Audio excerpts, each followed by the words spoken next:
Gente, então vamos lá, boa noite para todo mundo. Então eu fico tão feliz de revê-los aí pessoalmente, né, sem ser pela tela do computador. A ideia da nossa aula de hoje, então, é fazer uma revisão principalmente das duas últimas aulas que nós tivemos, que são os requisitos da petição inicial civil do 319, mais aquela parte dos fatos da petição inicial. Por que nós temos que saber disso? Porque hoje, por exemplo, nós vamos aprofundar mais um pouco na parte que pega o foro, porque eu estou louco para entrar em competência com vocês e não queria entrar por lá, né? Acho que é mais fácil. Vamos lá. A petição inicial, lembra quando nós vimos o princípio da inafastabilidade da jurisdição, e aí nós vimos o princípio da inércia da jurisdição, que dizia que a jurisdição é inerte, que ela depende de ser provocada, e ela é provocada através da petição inicial? Lembra disso? Beleza. O artigo 319 do CPC, ele traz o que nós chamamos requisitos da petição inicial, ou seja, são os requisitos mínimos que uma petição inicial deverá ter. Para vocês entenderem, a petição, ela é uma instrumentalização de direito, então ela tem uma série de requisitos que devem ser preenchidos para então que o juiz aceite e ocorra o prosseguimento do processo, correto? Então olha só, lá no 319 diz assim, a petição indicará, lembrando que se você olhar o título da seção, ele traz lá, dos requisitos da petição inicial. Eu vou falar dois requisitos que não estão aqui, mas vocês vão ver a lógica deles existirem. Por quê? Existem aí os requisitos intrínsecos e extrínsecos, ou seja, os requisitos que estão no texto da lei e alguns requisitos que não estão no texto da lei. Vou dar exemplo de dois que não estão aqui, Primeiro, o objeto possível. O objeto tem que ser possível para que você possa, então, propor uma petição. Se o objeto não for possível, como é que você vai ingressar com uma ação? Professor, me dá um exemplo? Sim, a reintegração do terreno na Lua. Ele não é ilícito, ele é impossível. Já o ilícito é quando a parte busca, cara, eu não consigo ficar sentado nesse tempo, está me dando uma angústia, não sei. Já o ilícito, ele ocorre quando a pessoa, através de uma ação judicial, ela busca satisfazer alguma matéria ilícita. Exemplo, eu contrato uma pessoa para executar outro.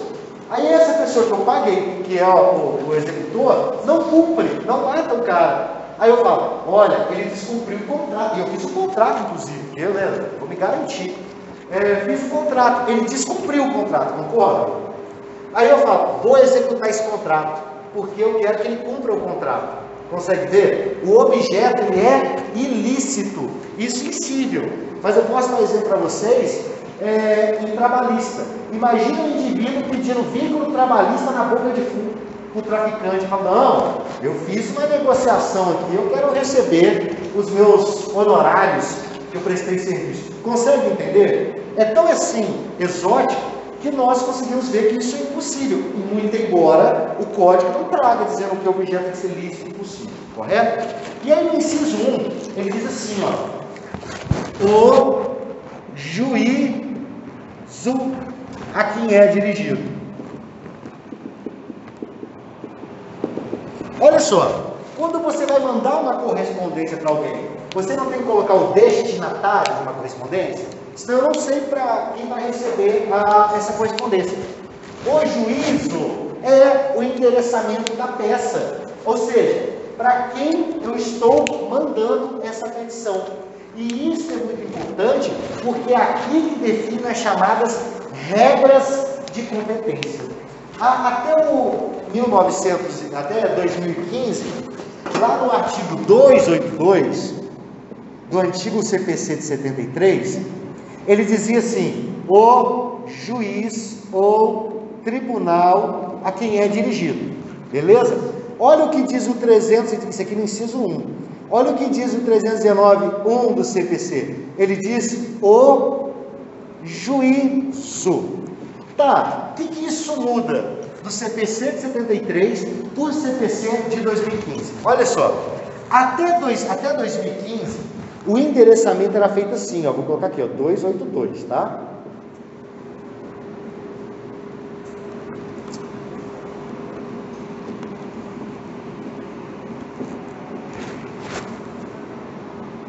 Tá errado isso aqui, pera aí. Acho que é assim, né? Nem lembro mais, cara. Com EXE, sei lá, desconfio, tá? Vou deixar assim pra vocês verem. Eu acho que também tá. Eu, doutor. Tá faltando um C aqui, ó. Isso. É um C, verdade. Excelentíssimo senhor, doutor, juiz de direito da risquinho, vara. Eu vou colocar aqui cível, que eu vou explicar para vocês já aqui, fazer assim, não esquecer. Da comarca de Sinop, por exemplo. Isto daqui seria o endereçamento da peça, ou seja, para quem eu estou mandando a minha petição. Exemplo, uma ação de indenização de danos morais, materiais, competência civil, beleza? E aí o que acontece? Imagina a felicidade do Ministério Público e dos demais operadores do direito em ilustrar a imagem do juiz dessa forma. Sabe por quê? Olha só, excelentíssimo senhor doutor, juiz de direito, e aí eu já te falo, não existe outro juiz que não seja de direito, porque juiz de futebol não é juiz, ele é árbitro, então todo juiz é de direito. O juiz de paz tem um nome próprio, que é juiz de paz, e assim por diante. Mas o que acontecia? Gerava uma ideia de ilustrar a imagem do magistrado. Ó, excelentíssimo senhor, doutor, juiz de direito. E isso daqui, ó, me dá a ideia de direcionar a petição para o João, juiz da primeira vara civil de Sinop, para o Francisco, juiz e assim por diante. E não para o juízo. Quando eu falo o juízo, eu compreendo todo esse complexo que está lá na primeira vara civil de Sinop, que inclui os serventuários da justiça, como o gestor, chefe de secretaria, o analista, o técnico, o estagiário e até mesmo a figura magnânima do magistrado. Ou seja, tudo isso é o complexo que nós chamamos de juízo. Por que eu estou dizendo isso? Porque quando eu vou te mostrar como é que está esse do 2015 aqui já. Porque quando eu colocava essa imagem, esse endereçamento, a ideia que eu tinha é que eu estava mandando para aquele juiz. Só que tem um detalhe: o juiz, quando, por exemplo, ele vai para outra comarca, ele abre o porta-mala do carro dele e leva o seu processo para onde ele vai? Não, o seu processo continua na primeira vara civil de Sinop. Ele não leva o seu processo embora, o seu processo fica aqui. Outro juiz, ao assumir então aquele cargo, vai conduzir o seu processo, até porque o juiz não é dono do processo, o juiz conduz o processo, correto? Então o que acontecia?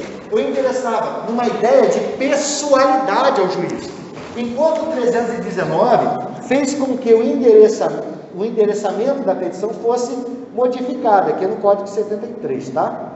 Aqui no Código 2015.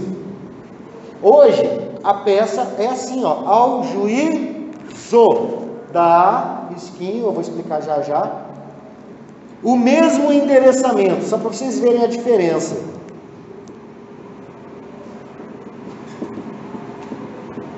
Olha só, consegue ver a falta de personalidade nesse endereçamento?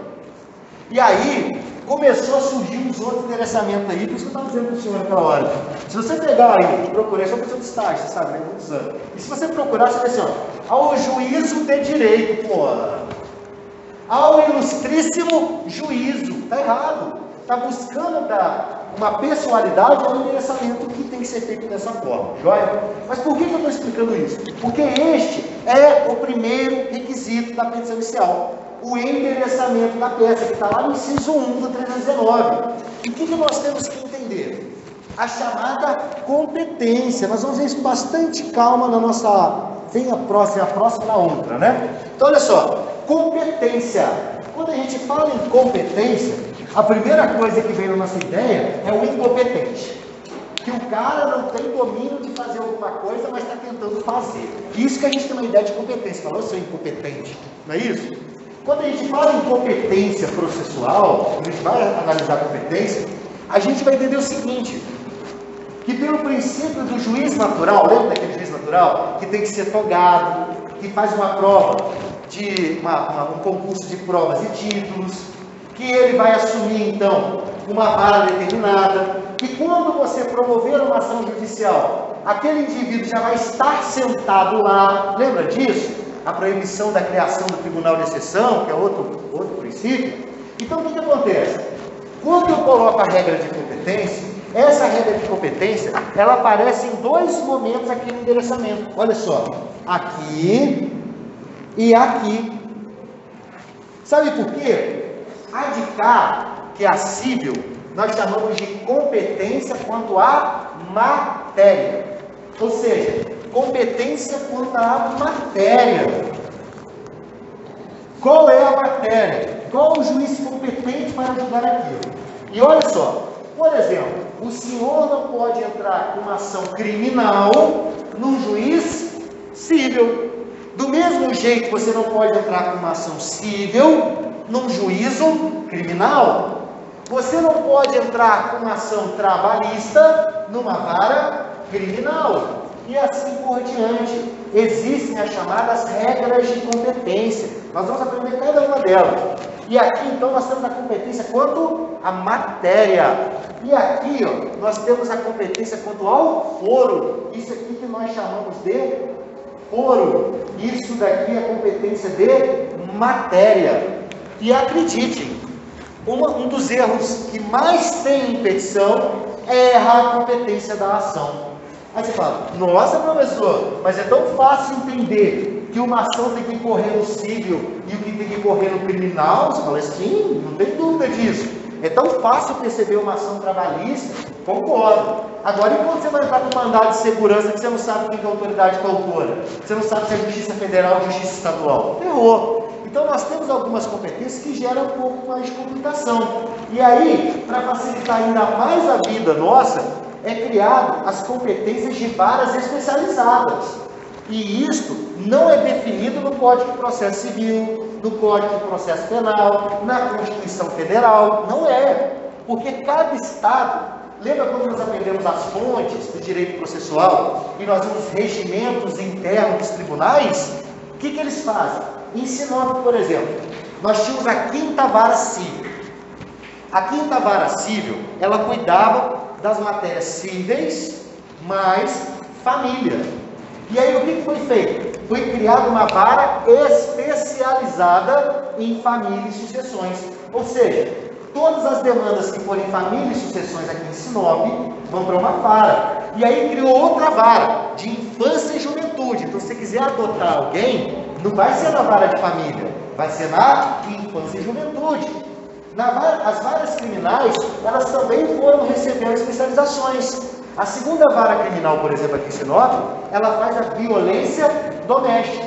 Então, toda vez que tiver uma Maria da Penha, vai para onde? Para a 2ª Vara. Se tiver o feminicídio, 2ª Vara Criminal. E assim por diante. Então, e essa organização é diferente se você for aqui em Sorriso. Porque em Sorriso não tem. Porque estas normas são normas do Regimento Interno do Tribunal de Justiça de Mato Grosso. Se você chegar no estado de Minas Gerais, lá nós não temos vara de família e sucessões, lá chama família e órfãos. Olha que loucura. E assim por diante. Então, existem algumas regras de competência materiais genéricas, ou seja, mais genéricas. E elas são divididas como? Ó, cível e criminal. Basicamente, ela inicia dessa forma: cível e criminal. Joia? E aí, divide em duas: justiça estadual, juizado especial. Olha só, aqui ó, nós já temos aqui ó, cível e criminal. Aqui, mesma coisa, cível e criminal. Aí, por exemplo, quando surge essa vara de família, ela vem daqui, ó, família. Quando surge uma vara aqui, ó, infância e juventude, é daqui, ó. Quando eu tenho uma criminal aqui e é criado a execução criminal, a vara de execução, é aquela que depois que o indivíduo foi condenado, e aí transitou em julgado a decisão, ou começa a execução de pena provisória, ele não vai estar mais na criminal, ele vai estar na execução criminal. Nós temos aqui, ó, o júri, e assim por diante. Ou seja, nós temos um grupo maior, e ele vai se delimitando de acordo com as competências. Mas algumas, elas estão lá gritando para você, estão gritando. A civil, a criminal, a justiça estadual, e tem a justiça estadual comum, que é a justiça comum, o juizado especial, a justiça federal, a justiça do trabalho, a justiça eleitoral e a justiça militar. Inspirou fundo? Então, olha só, estas são as que são previstas, pode ficar tranquilo que a gente vai ver isso uma por uma como é que faz, só para explicar a importância de acertar aquilo ali, o que envolve só aquilo ali. Então, olha só, no grupo mais genérico, você vai somando, ó, justiça comum, juizado especial, justiça federal, justiça eleitoral, justiça do trabalho, justiça militar. Já tem 6 aqui, se não estiver esquecendo alguma. Olha quantas. E cada uma dessas vão se dividindo em outras. Você fala, então ficou mais complicado. Sim, fica mais complicado. Porque se você errar esta regra de competência material, gera o que nós chamamos de incompetência absoluta. Sabe por que gera incompetência absoluta?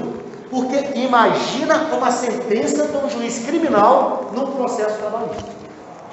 Ia gerar o que nós chamamos de insegurança jurídica. Porque ia sair um monte de decisão maluca. Porque o cara está apto a julgar processo criminal. Então, se ele for julgar um processo trabalhista, imagina o que vai sair.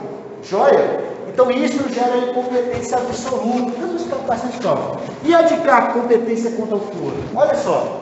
A competência contra o foro, nós falamos que ela é derrogável. O que é derrogável? O derrogável quer dizer que a parte pode optar por aquilo. Se a parte entrar no local errado, ou seja, no foro errado, não gera incompetência absoluta.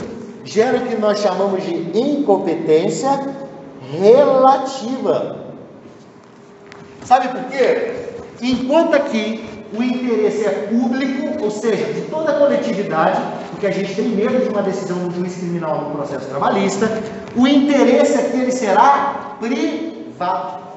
Poxa, eu podia ter entrado com a ação na minha casa e entrei no domicílio do réu. Nossa, que burro que eu sou. Sim, parabéns. Olha, eu posso promover no meu endereço, mas eu vou optar em entrar no endereço do réu. Pode? Pode. Vou te dar alguns exemplos de competência contra o foro. Joia? Idoso. A ação que é promovida contra o idoso é no domicílio do idoso. Ações de alimentos. Se você estiver pedindo alimentos, ou ainda revisional de alimentos, ou ainda exoneração de alimentos, ou ainda alimentos gravídicos, e assim por diante, é sempre no domicílio de quem está pedindo os alimentos. Quem pede os alimentos é no domicílio dele.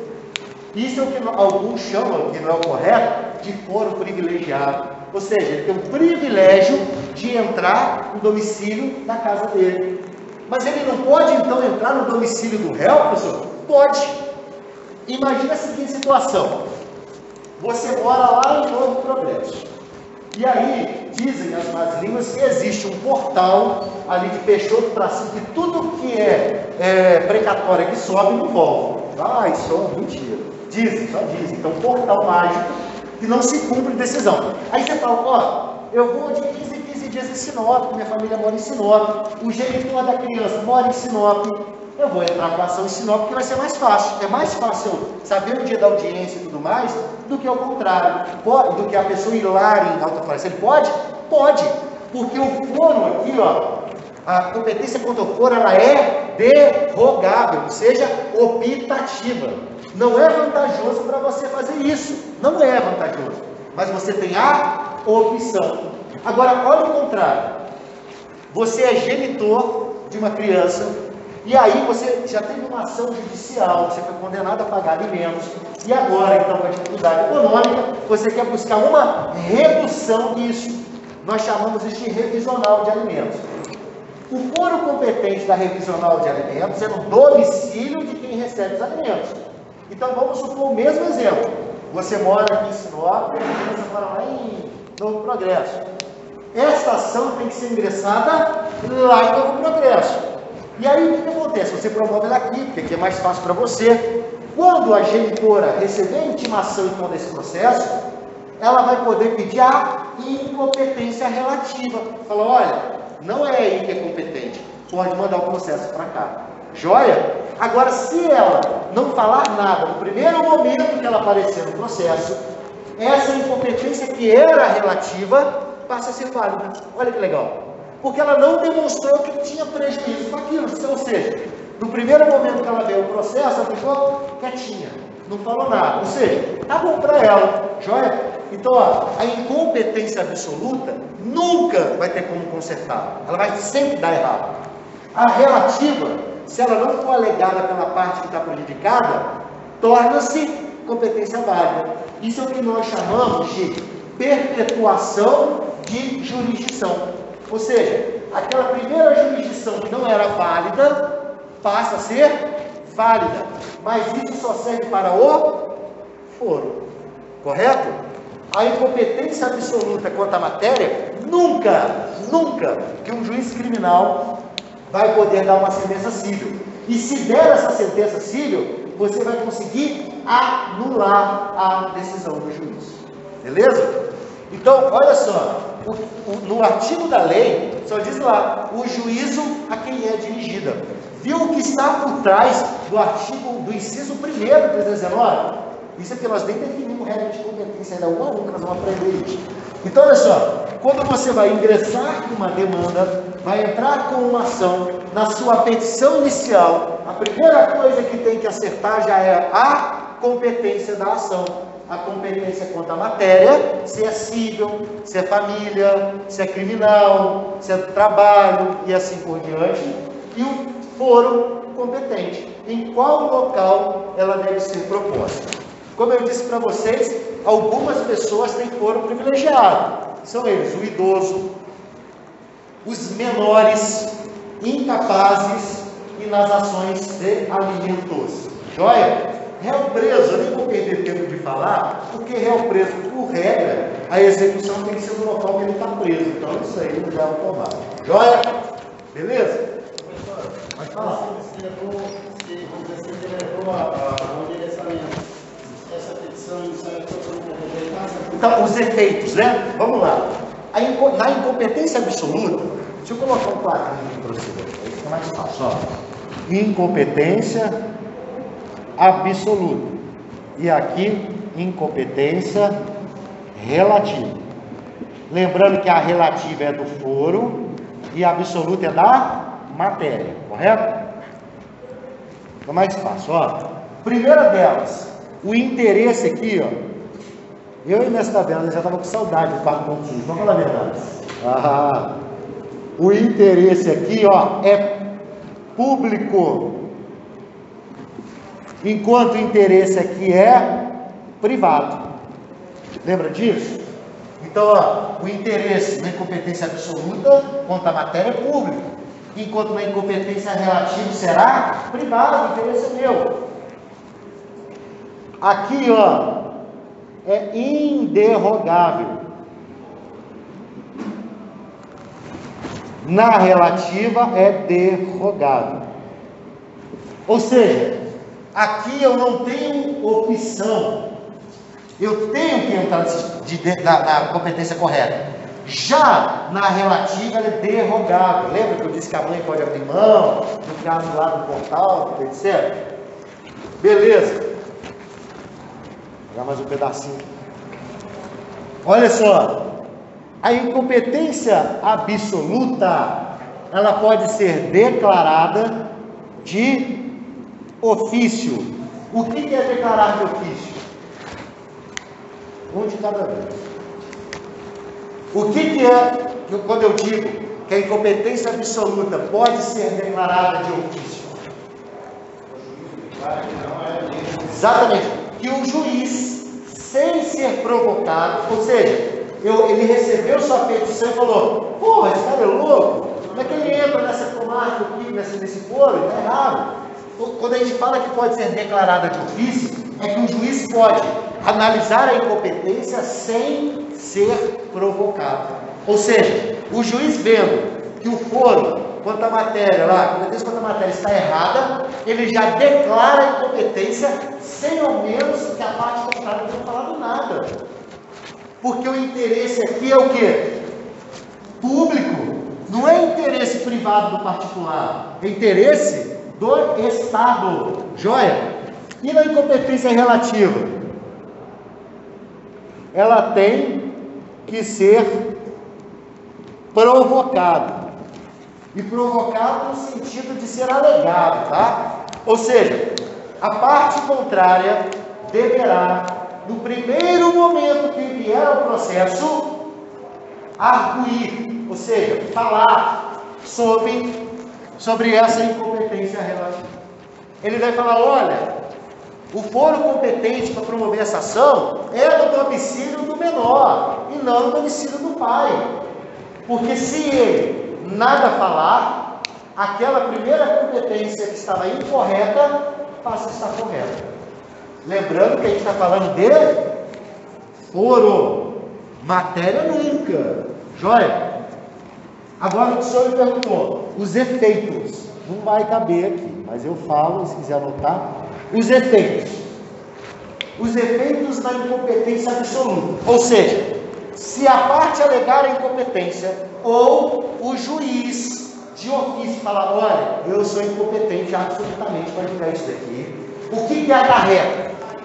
Ele remete o processo para o juiz competente. Ou seja, o juiz da primeira vara civil vai mandar para o juiz da vara criminal. Entendeu? Então, o juiz remete o processo para o juiz competente.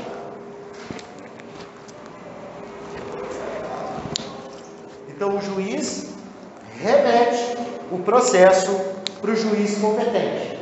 E olha que legal.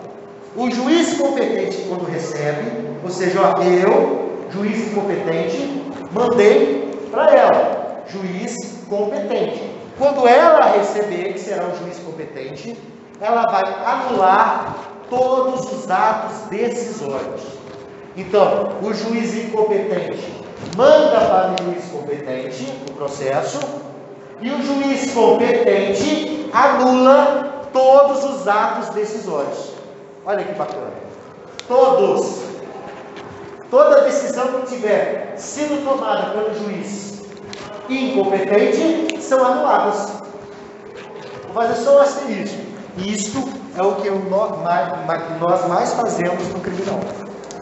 Sabe por quê? A gente não. Teoricamente, o advogado espera chegar lá no final e fala, ô juiz, você era incompetente. Aí volta o processo todo de volta aqui. E aí, aqui no Brasil, demora tanto tempo o processo, que na hora que chegar ali, ele já prescreveu. Joia? É o que eles fazem. Enfim. E na incompetência relativa? Vamos lá. O juiz incompetente encaminha o processo para o juiz competente. Então, na incompetência relativa, o juiz acolhendo esse pedido, ele vai remeter o processo para o juiz competente, e o juiz competente aproveita todos os atos decisórios. Olha a diferença. Então, olha só, na incompetência absoluta, o juiz incompetente manda para o juiz competente, e aquele, quando recebe, anula todos os atos decisórios. Já na relativa, o incompetente manda para o competente aproveita o processo no estado que ele está. Ele vai tocar o processo dali para frente. Joia? Isto mostra a diferença de importância dada a cada competência dessa. Enquanto a incompetência absoluta pode ser alegada a qualquer momento, e quando eu digo qualquer momento, gente, é a qualquer momento. Eu posso pedir uma revisão criminal, o cara já demorou um pouco, o processo de 2015, ele foi condenado em 2019, já começou a execução de pena, está preso, pagando pena, Aí eu li o processo dele antigo, que já está arquivado, que é a execução de pena no processo, estou lá analisando falando, como assim que esse juiz dessa sentença? Esse juiz não era competente? Eu entro com uma revisão criminal de incompetência absoluta do juiz que proferiu a decisão, anula tudo e ele sai do outro juiz. Beleza? Esta pode ser a qualquer momento, enquanto esta daqui tem que ser no primeiro momento que a parte contrária vive o processo. Então, na incompetência absoluta, ela pode ser alegada a qualquer momento e, como diz a lei, a qualquer tempo. A qualquer momento e a qualquer tempo. O que isso quer dizer? Que imagina um processo de 8 anos, está lá no último recurso no STF, e aí o ministro do STF, lendo o processo, fala, porra, esse processo aqui, essa sentença foi proferida por um juiz incompetente. Ele não pode, de ofício, declarar incompetência? E o que ele vai fazer? Então, o processo depois de 10 anos, ele observou a incompetência, ele de ofício decreta a incompetência absoluta, remete para o juiz competente para fazer o quê? Anular tudo o que aconteceu no processo, todos os atos decisórios. Você entender, quando eu entro com uma petição inicial, a primeira coisa que acontece é uma decisão. Porque o juiz vai ver se preenche esses requisitos do 319, se for no criminal, os requisitos da denúncia, assim por diante. O que acontece? Se anular todos os atos decisórios, vai voltar aqui, ó, para a primeira peça, que é a petição inicial. Olha que loucura. Joia? Então a incompetência absoluta, ela é meio que uma ferramenta meio astuta dos advogados. Joia? Seguiu agora? Dá diferença? Agora, olha que legal. Já que ninguém perguntou, eu lembrei disso aqui é muito gostoso. Imagina a seguinte situação. Uma parte dessa de uma ação. E aí eu falo assim, pô, isso aqui não é cível não. Isso aqui é fazenda pública. Porque o réu aqui, ó, é fazenda pública, é autarquia. Aí o que eu faço? Eu sou juiz civil. Eu mando para ela, que é juíza da vara de fazenda pública. Aí ela recebe e fala, você é louco, mano. Isso é cível, porra. E eles vão ficar empurrando um para o outro? Não existe.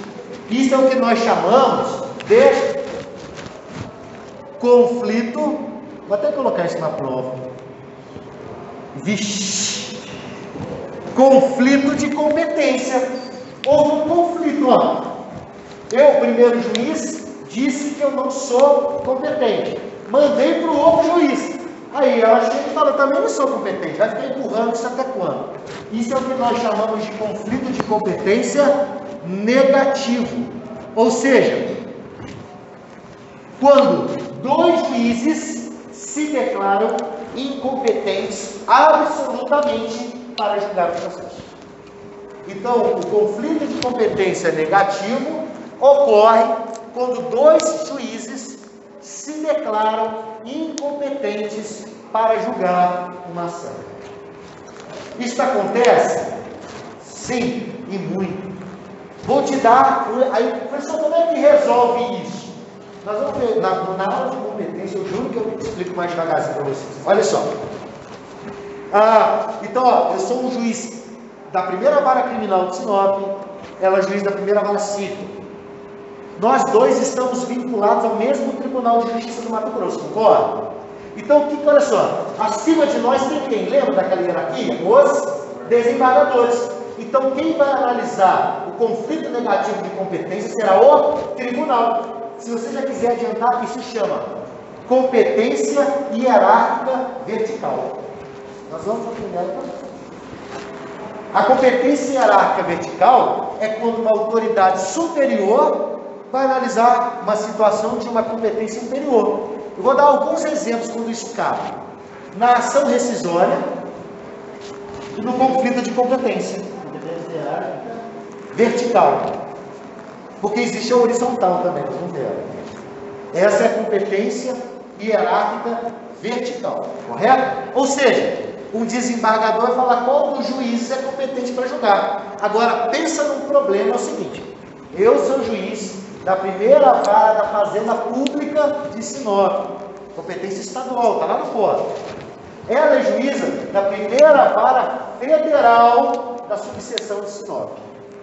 Agora nós temos um conflito de um juiz estadual de primeira instância com uma juíza federal de primeira instância. Quem que está hierarquicamente superior a nós? É o Tribunal de Justiça? Aí eu estou puxando sardinha para mim. É o TRF? Aí eu estou puxando sardinha para ela. Então, nesta situação, quando há conflito entre justiça estadual e justiça federal, em primeira instância, o foro competente para analisar o conflito negativo é o STJ. Olha que legal. Então, no conflito negativo entre justiça estadual e justiça federal, quem decide será o STJ. E demora 9 anos. Só mentira, são 9 anos depois de uma decisão. Beleza? Agora, se existe conflito de competência negativo, existe conflito de competência positivo. Gente, ó, eu dou aula de processo de mais 10 anos. Eu lembro que eu falava, quando eu explicar a regra de competência, eu falava, gente, essa é uma hipótese que vocês nunca vão ver na vida de vocês. O que é o conflito de competência positiva? É assim. Eu sou juiz. Aí ingressa com uma demanda e vem para minha vara. Beleza. Eu estou analisando. Aí vem ele e fala assim, opa. Quem tem que julgar essa ação sou eu. Ao contrário dessa daqui, que ele se nega, ele fala que não é ele. Esse é o contrário. O processo está aqui na minha mesa. Eu me declarei competente para julgar, declarei competência. Aí outro juiz, lá na vara, ele falou, não, esse processo é meu, manda para cá. Isso é o que nós chamamos de conflito de competência positivo. É quando 2 ou mais juízes se declaram competentes para julgar uma ação. Você acha que juiz quer fazer isso? Eu falava isso. Então, quer. Só existe um exemplo até hoje, tá, gente? Alguém lembra? Eu ia falar ganhou um abraço, quando vou dar abraço, ganhou um tchau. Quando ocorreu o conflito de competência positiva no Brasil? Ninguém. Meu Deus. Se eu falasse ali um ponto, você acertava, eu chutava. No caso da Lava Jato. A Lava Jato, o juiz do Paraná, juiz de São Paulo, do Rio de Janeiro, todo juiz federal falou, não, eu sou competente para julgar. Todo mundo queria julgar o processo. Olha que loucura. É o conflito de competência positiva. Quando a repercussão nacional, o juiz não entende. Claro. Acho que foi o juiz, o desembargador do Rio Grande, que soltou uma música falando, né? Não, ali foi um conflito de hierarquia de competência, né? Porque, tipo assim, era o desembargador querendo passar em cima da decisão do STJ, aí vinha o juiz dando pitaco, o corregedor. Ali virou uma piada, né? Ali é outra coisa. Ali é outra. Ali é igual você sabe quem é o pai da criança, aí você bate no chão, né? Então, olha só, o conflito de competência negativa é quando 2 juízes se declaram incompetentes absolutamente para julgar. Enquanto no conflito positivo é 2 ou mais juízes que se declaram competentes para julgar. Beleza? E quem decide essa competência? Aí vai a competência hierárquica superior. Se for justiça estadual, tribunal. Estadual e federal, STJ. Tá? Beleza? Segundo, isso aqui está no primeiro requisito. Pode existir esse conflito positivo entre estadual e federal? Sim. Exemplo, mandado de segurança. Quem decide? O STJ. Se for justiça estadual e justiça federal, quem decide é o STJ. Joia? Ó, o segundo requisito, diz lá. Os nomes, prenomes, estado civil, etc. Nós chamamos isso de qualificação da parte. Está lá no inciso 2 do artigo 319. O que eu quero chamar a atenção? Na petição inicial, a qualificação deverá ser completa de quem? Do autor. Por que do autor e não do réu? Porque imagina a seguinte situação. Eu, advogado, aí a pessoa me fala, eu quero entrar com uma ação contra o fulano. Aí fala, beleza, você tem os dados dele? Não, tem só o nome dele. Aí fala, tá, o nome completo, não só o primeiro nome. É bem assim mesmo. Aí você fala, beleza, me dá o telefone dele então. Aí o cara fala, não, eu tenho o nome, mas eu tenho o telefone dele. Aí eu sou advogado da parte contrária. Aí eu ligo para ele e falo assim: oi, tudo bom? Aqui, eu estou entrando com uma ação contra o senhor. O senhor pode me fornecer seus dados pessoais, seu CPF, o endereço completo, inclusive o endereço de e-mail, que está lá no 319, esses dois endereços de e-mail. O cara vai mandar você para algum lugar, não desejado. Então, a obrigação de qualificação completa é de quem? Do autor, ou seja, de quem está entrando com a ação. A qualificação do réu, ela tem que ser necessária para a sua citação. Como assim? Eu posso colocar lá, que eu estou promovendo uma ação contra o Joaquim. Joaquim de tal, porque eu sou sobrenome, Joaquim de tal. Podendo ser localizado na padaria Pão Quentinho, na Rua das Embaúdas. Pronto. Isso é qualificação do réu. Sabe por quê? A qualificação do réu tem que ser o suficiente para que ele seja citado da ação. Ou seja, se eu falar que é um João que trabalha na padaria Pão Quentinho, o oficial de justiça vai conseguir timá-lo. Joia? Porque eu necessariamente não vou ter os documentos pessoais. Se tiver só cunha e você? Não, e nós usamos em penal. Penal sim, civil nós não usamos apelido, nome de banho, né? Joia? Então olha só, olha pessoal, e se você não souber nem onde ele trabalha, aí nós vamos pedir as diligências que estão lá nos parágrafos do artigo 319, que diz que é possível pedir diligências ao juiz para que localize aquela pessoa. Ou seja, eu vou pedir que seja oficiada a Receita Federal, as operadoras de telefone, não adianta uma merda nenhuma mostrando de cartão, enfim, mas a Justiça Eleitoral, para que forneça então o endereço eleitoral dele, ao INSS, que você está trabalhando, tem um vínculo com o INSS e assim por diante. Isso é o que nós chamamos de diligência. Aí você fala: não, Pedro, você não está entendendo. Ele saiu para comprar cigarro, tem 20 anos, nunca mais voltou. Aí é a terceira situação que é a mais complicada. É quando nós falamos que a pessoa está em local incerto e não sabido. Para quem se lembra daquela aula que tem citação e intimação, eu expliquei como é que é feito. Só que o que acontece?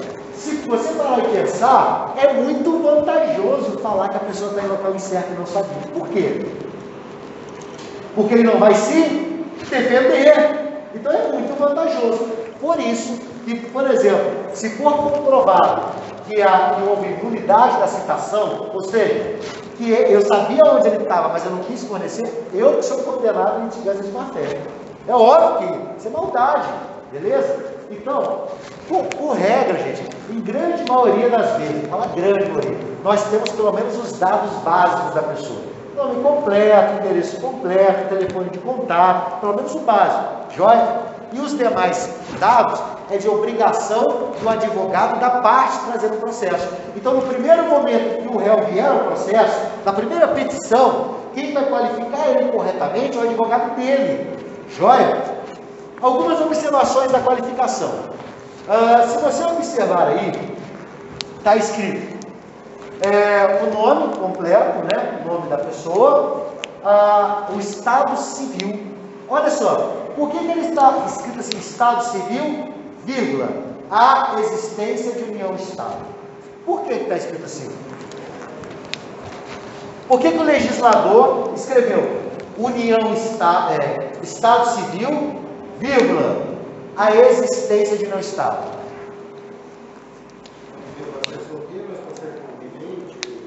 Porque olha só, a união estável, você não viu o vídeo, vê como é? Eu falei assim, olha só, a união estável não altera o estado civil da pessoa. Então ele pode ser solteiro em união estável, ele pode ser viúvo em união estável, ele pode ser separado judicialmente em união estável. Eu só espero que ele não seja casado em união estável. Porque aí dá problema, né?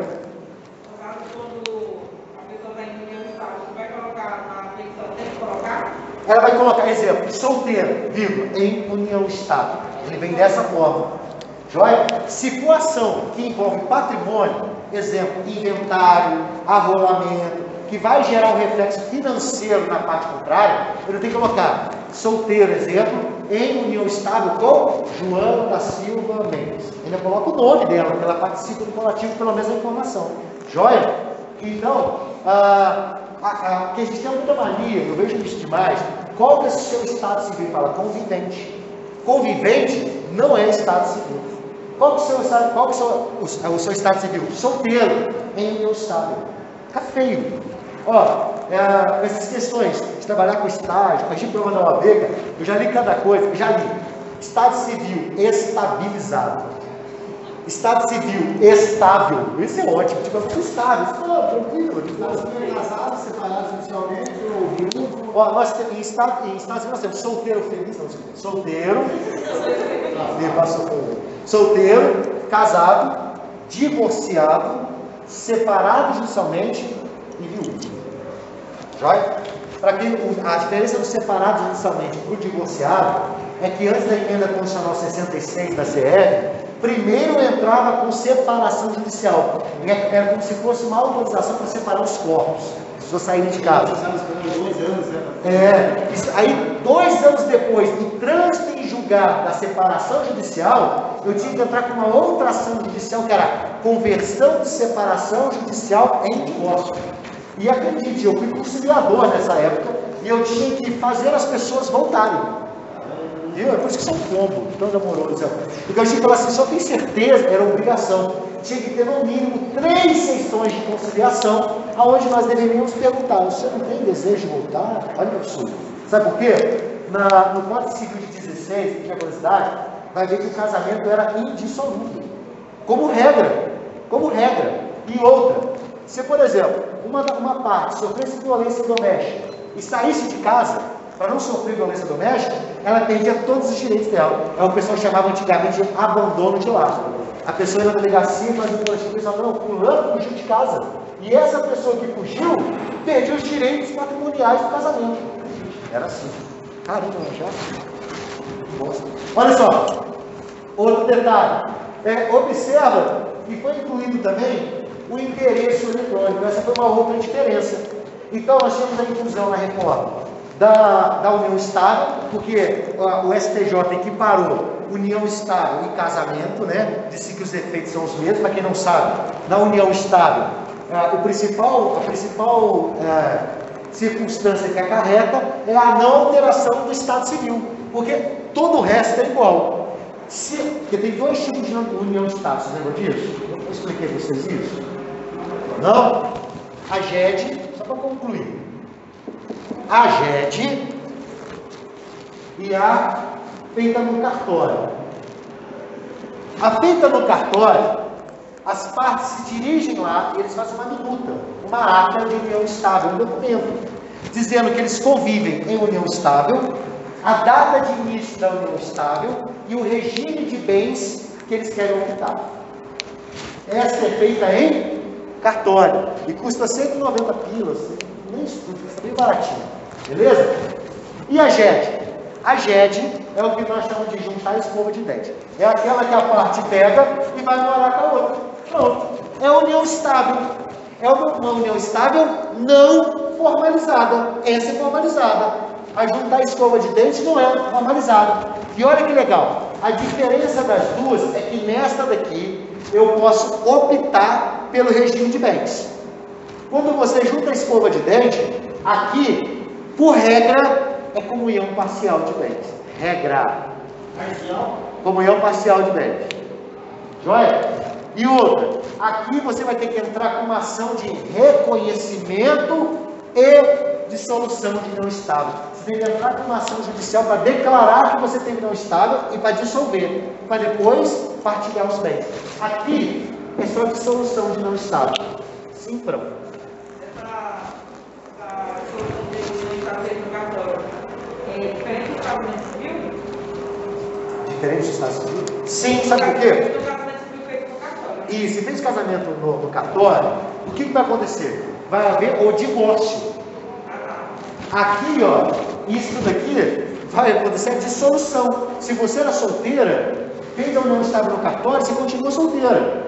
Acabou a união estável, fez a dissolução, você continua solteira. Então quem tem problema com a palavra casado é uma grande dica.